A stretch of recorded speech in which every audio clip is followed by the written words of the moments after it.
Саламатсыздар балдар. Бүгүнкү турган темабыз координаттык сызык саноого. Анда биз төмөкүнө карайбыз.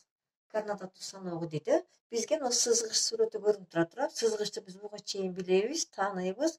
Ар бирине шкалаларын баарын бирдей кылып, 0дөн баштап 1, 2, 3, 4, 5, 20, 25 каалагандай сызгыч түзүп берген бизге туурабы? Сызгычтын ортосунун шкала дейт. Шкаланын ар бири бирдей болуш керек. Эгер бири чоң кичинекей болуп калса, анда биз колдоно албай калабыз.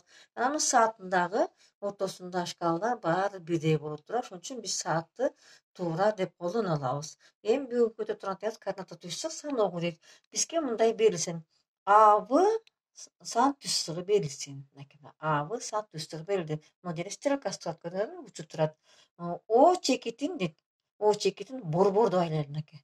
О чекитин борбор делип дагы ушу Онун тушуна 0 деп белгилеп коебуз. 0 деп. Ошондо ОВ шооланын багытын оң багыт деп эсептейли.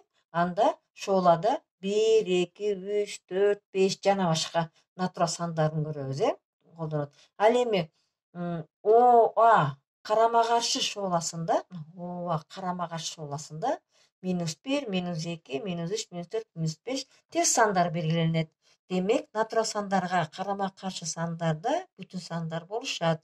Демек, эме дейт ким сандар? Натуралдык сандардын оң бүтүн сандар, ал эми алар карама каршы сандар терс бүтүн сандар деп атоого болот. Анда натурал сандарды, аларга карама каршы сандарды жана 0 санын бүтүн сандар деп атайбыз. Көрдүк, балдар? Биз эми төмөнкү маселени чаап көрөбүз, мисал чаап көрөбүз. Карагыла. Бизге А чекити, В чекити, С чекити, Д чекити берилди. Эми баягы биз могу саноогунан эмне кылабыз? Координаттык түзсүнөн биз белгилейбиз буларын.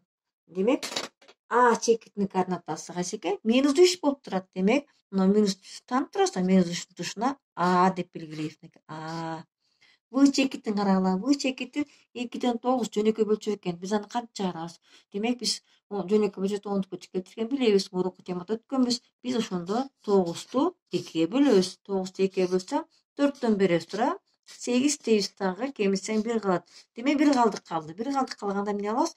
4түн артына үтүр коюп, 1дин артына 0ду коебуз дагы, анан 5тен бөлөбүз, туура? Демек, 4,5 экен. Анда 4,5 издейбиз анда.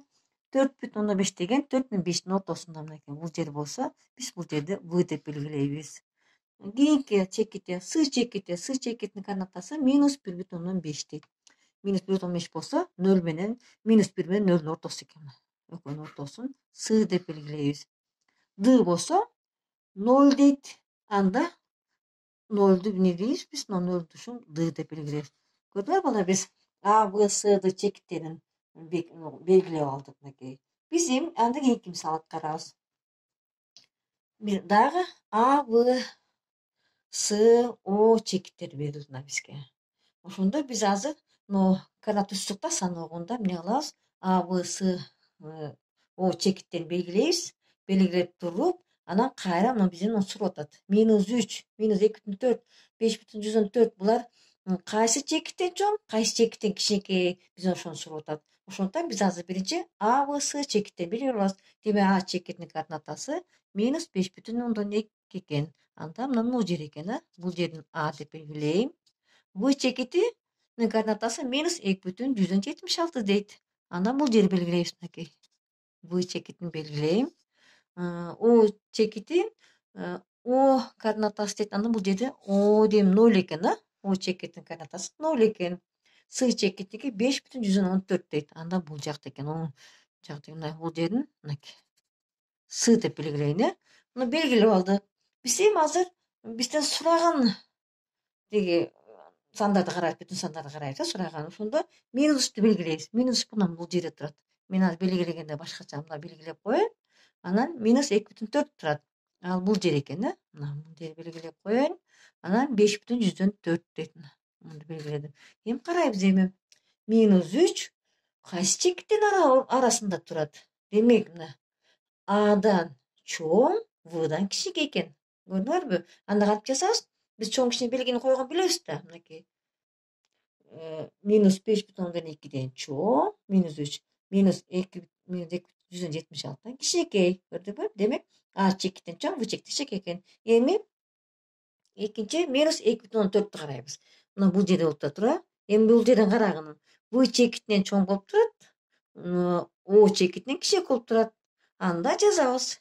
Минус 2,176 чоң, 0 кичиээк болуп турат. Мынакей белгилеп алдык. Үчүнчүбүз 5,114 дейт. Мына бул жерде турбайбы? Мына бул жерде турат. Демек, О чекитинен чоң, С чекитинен кичиээк экен. Ана жазып алдык. Мынакей 0дон чоң 5,114, 5,114төн кичинекей болуп турат.